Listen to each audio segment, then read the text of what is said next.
Test 4. Instructions. You will hear a number of different recordings, and you will have to answer questions on what you hear. There will be time for you to read the instructions and questions, and you will have a chance to check your work. All the recordings will be played once only. The test is in 4 sections. Write all of your answers in the listening question booklet. At the end of the real test, you will be given 10 minutes to transfer your answers to an answer sheet. Now turn to Section 1 of your booklet. Section 1. You are going to hear a conversation between Angela and Mr. Ray. Angela is applying to join the library. Listen to the conversation and complete the form below. First, you have some time to look at questions 1 to 5.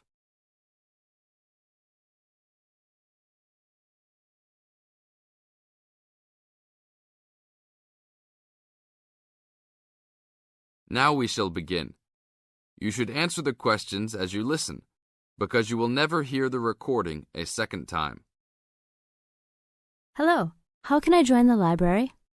Well, you need to make an application. Would you like to do it now? Yes, if I can. One moment and I'll get the form. Now, I just need to ask you a few questions before you sign at the bottom. Okay. Your full name, please. Angela Mary Price. Price? Yes, that's right. Okay. And your address? Apartment 3, 86 Bridge Street, Pimlico. Bridge Street. That's just near here, isn't it? Yes, not very far. Good. So the postcode must be 2065, right? Yes, that's right. Now, your telephone number. I need both home and work if you have them. My home number is 8763-5142, and work is 8456-1307. Do you need anything else, like ID or something? Yes, your driver's license will do, if you have one. Right. It's easy to remember. I know it by heart. 4040AC. I'm afraid I'll also need to see it. Okay, here it is. Thanks. And your date of birth, please? 24 March 1981. Okay, thanks. That's the most important part completed. But if you don't mind, I'd also like to ask you a few questions for a survey we're conducting. Yes, that's okay. Now you have some time to read questions 6 to 10.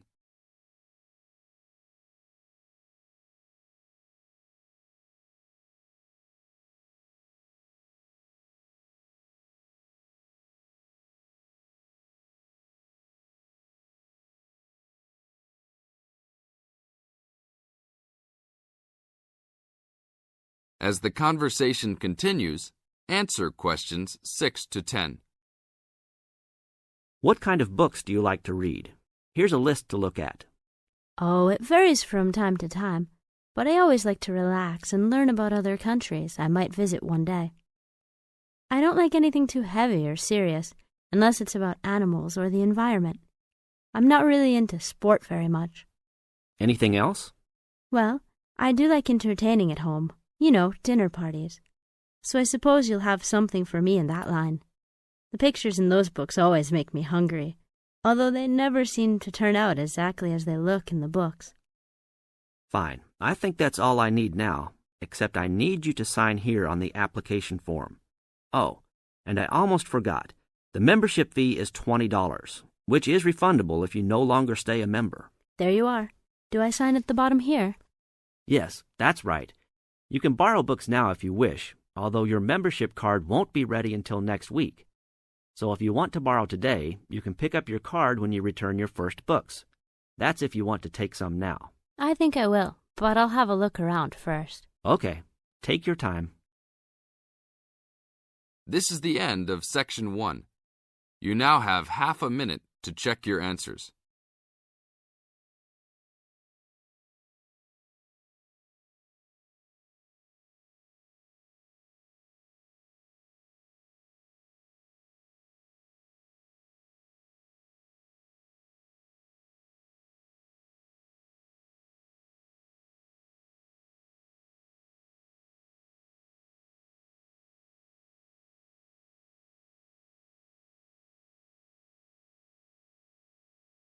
Now turn to Section 2.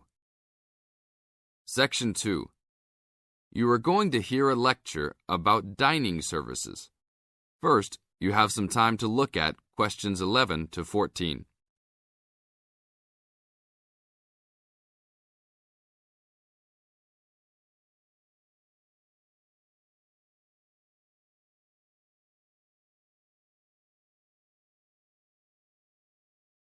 Now listen to the tape and answer questions 11 to 14. Welcome to the Dining Commons. This is the newest facility on campus, and I'm proud to say, also one of the best. I know that all university students miss eating home-cooked food. Well, this year, we are hoping to provide students with food and services that will make you feel at home, even without your family. The administration has been listening to the voice of the students. Students gave us frequent suggestions last year as to how we could improve the university. One of the most frequent suggestions was improving the dining options. We have been working hard all summer to come up with ideas that will make student life in the dormitories more pleasant. One of the new options we are offering in the dining facilities is variety in student meals.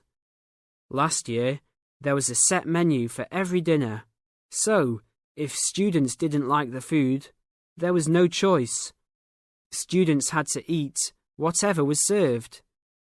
But this new dining facility has 3 completely unique areas, each with a different theme. At every meal, there will be 3 options for students to choose from. For example, there might be Italian food at station number 1, which might consist of pizza and pasta. At station number 2, there would be American food, consisting of hamburgers and hot dogs. At station number 3, there could be vegetarian soups and salads, accommodating all the vegetarians. We hope that with the greater selection of food, all students will find something to their liking. Now look at questions 15 to 20.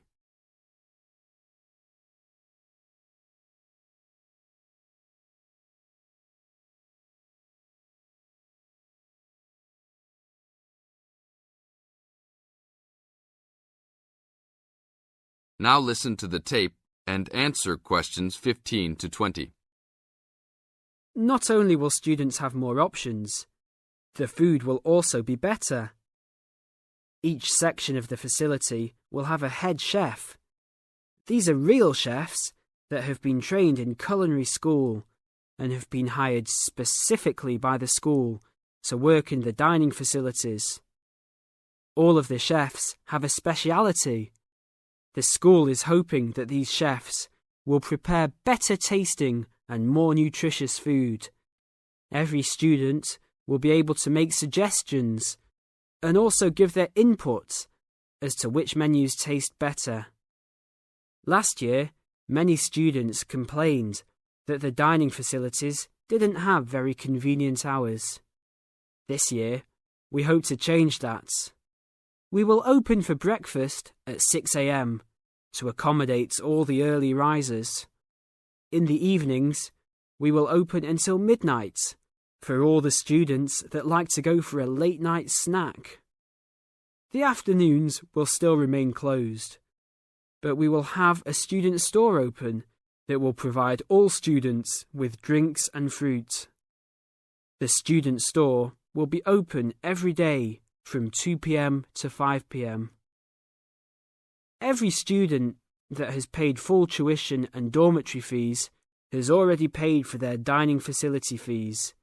Students can eat at any time and in any amount for free. If you are a student that does not live in a dormitory, you can still purchase a dining facility card. This card will entitle you to the full services of the dining facility. This card is available only for students and is not open to the general public. If you are not a student and wish to dine here, you must purchase meals at the door. There are a few rules to follow. Even though we do not limit the amount of food that can be taken, we do not want students to waste food. Please do not take more than you can eat. Also, every student must clean his or her own trays and plates. We will provide plates and trays for student use, but please do not abuse these items. Please do not leave your plates on the tables. Your parents are not here to clean up after you anymore, so I hope all students will be responsible. Thank you for your attention and enjoy the upcoming year. This is the end of Section 2. You now have half a minute to check your answers.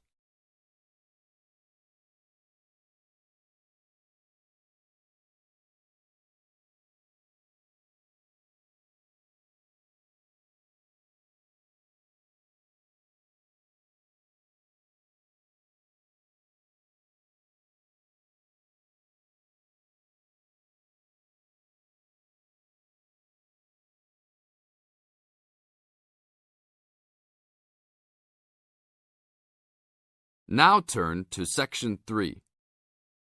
Section 3.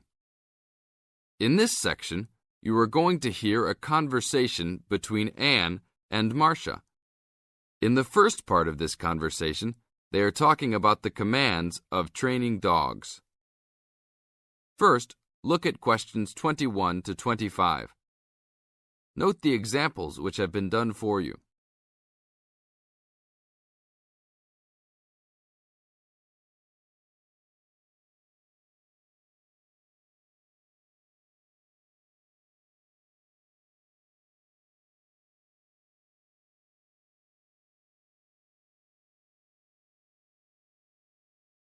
Now listen to the first part of the conversation and answer questions 21 to 25. Complete the table showing different commands for different forms of dog training.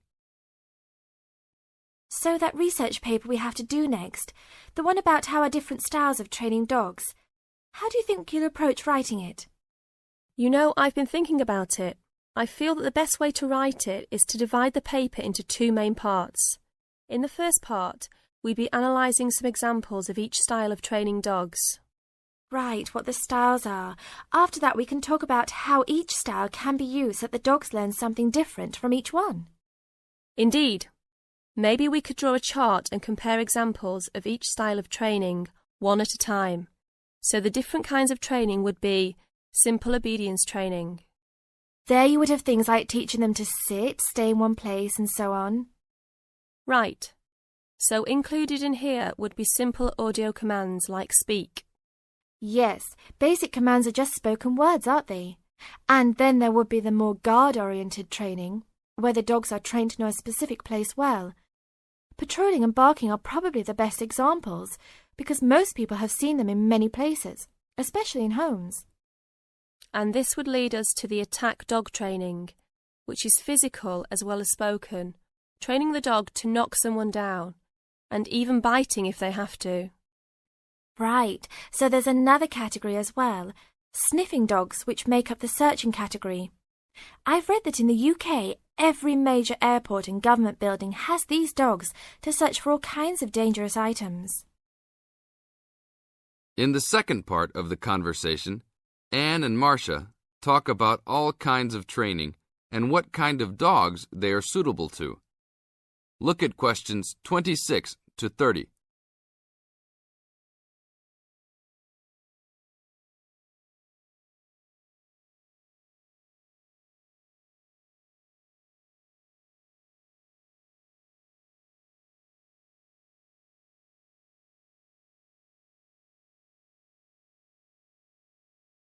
As you listen to the conversation, match A, B, C with the following forms of dog training.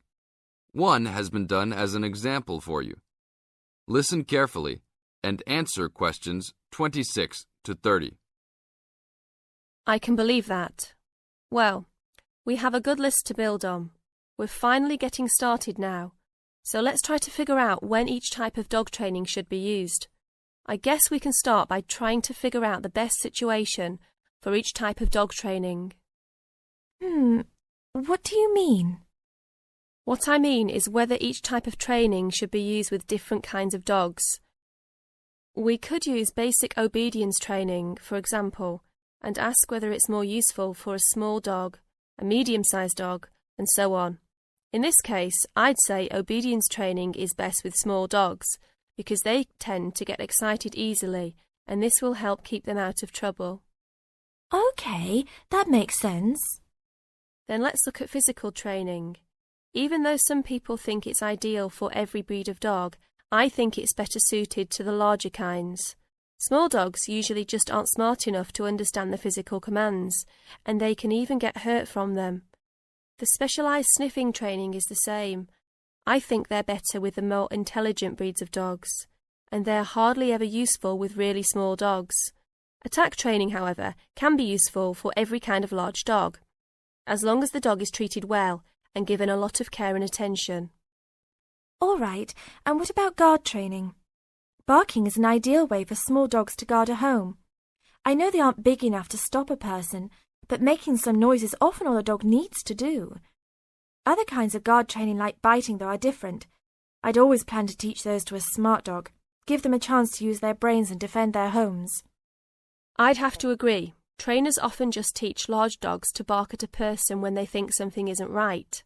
But if they know how to use physical skills in a bad situation, they could save their owner's life someday. Yes, I suppose that different people would have different needs for their pets. Right, and different trainers would recommend different methods for different breeds. This is the end of Section 3. You now have half a minute to check your answers.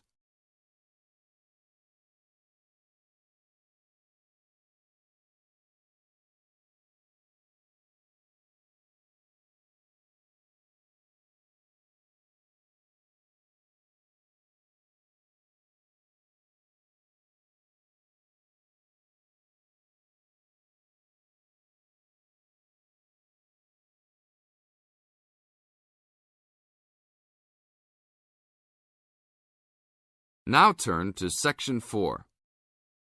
Section 4. You are going to hear a lecture about dorm rooms. First, you have some time to look at questions 31 to 40.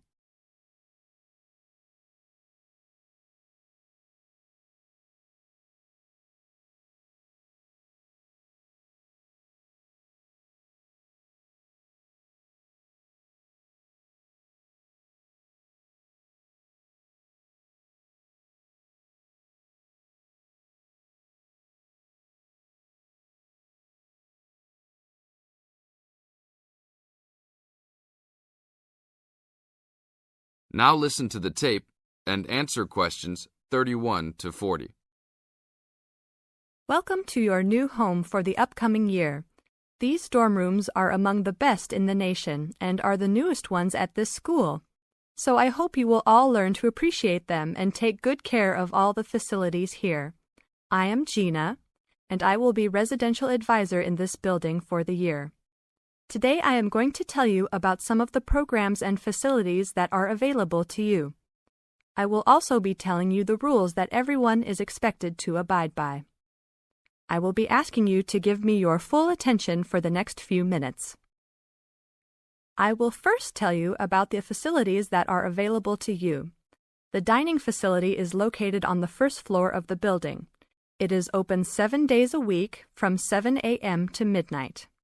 All the food offered to students is freshly made every day, and my own opinion is that the food is actually quite good. Feel free to come and grab a banana for breakfast or sit down with a group of friends for dinner. Although your meals are served buffet style, please do not waste food.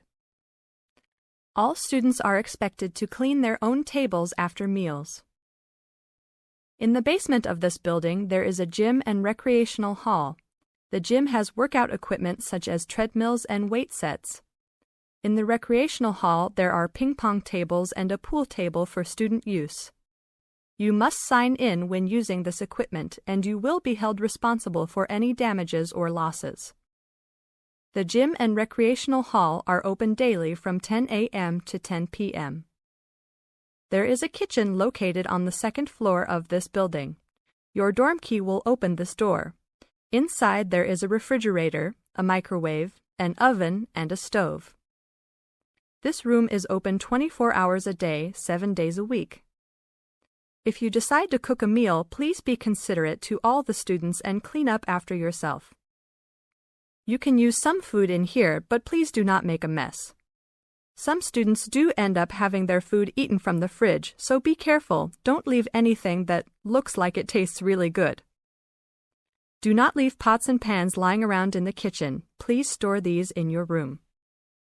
There are many programs being sponsored by our building this year. One of the most popular is our Saturday morning outings. In the past years, these trips have included going fishing, hiking, cycling, ice skating, and even going to the beach. There will be a listing of scheduled events coming out soon. The university sponsors these trips, so transportation will be provided. However, there are usually some costs associated, though they are usually minimal. Our building also has a volleyball team. All students who live in this building are welcome to join. Last year we won first place in the dorm league. Please sign up at the front desk if you are interested as soon as possible, as there are only 20 spaces available based on a first-come, first-served rule. The last things I want to talk about are the rules of our building. I know rules can be boring, but they are necessary to ensure the welfare of everyone living here. First, noise levels must be kept to a minimum after 11 p.m. Many students have early classes, so for those of you that have the luxury of sleeping until 10, please don't stay up late making lots of noise. Secondly, all visitors must sign in at the front door. Even if you have friends that are regular visitors, they must still always sign in. This rule is to prevent theft and robbery from occurring. Thirdly, alcohol and drugs are not permitted in this dorm in any place or at any time. Lastly, just be safe and have a great time. University is the greatest time of your life, so make the most of it. Thank you all for your attention. This is the end of Section 4. You now have 30 seconds to check your answers.